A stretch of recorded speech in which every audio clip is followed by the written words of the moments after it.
Hey, janitorial contractors. Hope you're having a great week. So, one of the challenges that we face in our industry is getting and keeping great people in our company. So, as cleaning contractors, our company is built on labor and being able to manage that labor. So, having a great team and being able to manage that team. So one of the things I stress a lot is getting good people on your team and specifically getting good managers on your staff.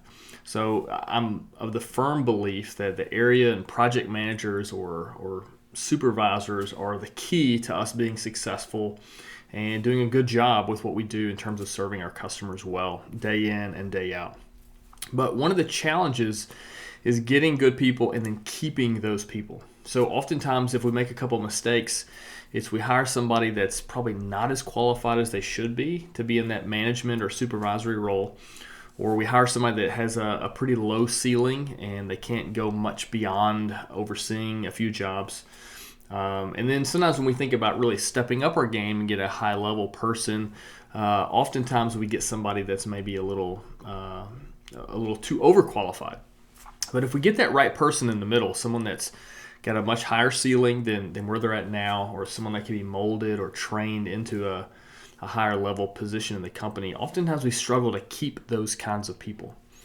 So in order to combat that, one of the things that we need to institute in our organizations and our cleaning companies is this notion of always having the possibility that there are more opportunities down the road for somebody. And this really would need to start at the cleaner level and work its way all the way through the organization. So there needs to be a culture and a mentality in your organization that you don't have to stay where you're at, that if you want more opportunities for growth and development as a manager, as a person, that those things can happen within your organization. So it's very much a people-driven culture or methodology in terms of managers. So at our company, we wrestle with this because we've got some really high-level folks on our team, but because they're high-level folks, they're not going to be happy with just staying where they're at for the rest of their career. They want more at some point.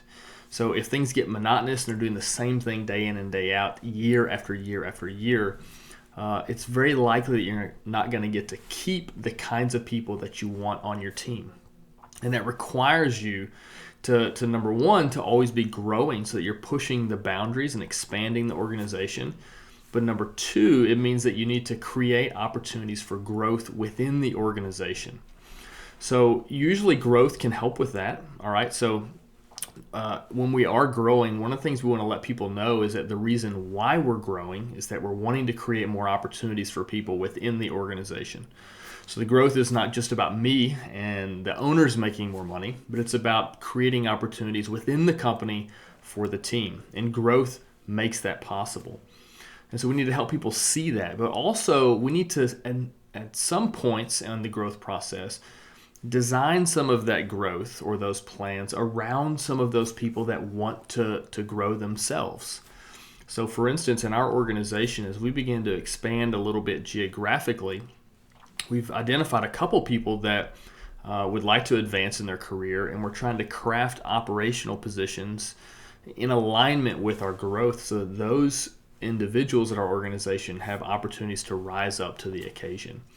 So if this becomes the culture in your organization, that you're always pushing and always growing, but you're also dedicated to creating more and more opportunities for people within the company, it'll not only help you attract the right kinds of people, but it will help you keep those good individuals on your team.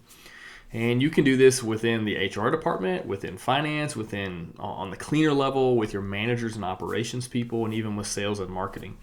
So growth can be really helpful. So this is another reason why we should be pushing for growth. But we also want to cultivate a culture that we are worried about people and the opportunities for them to grow. And then we're making good on those promises and commitments, that we're providing those folks with ways to advance and grow in their career.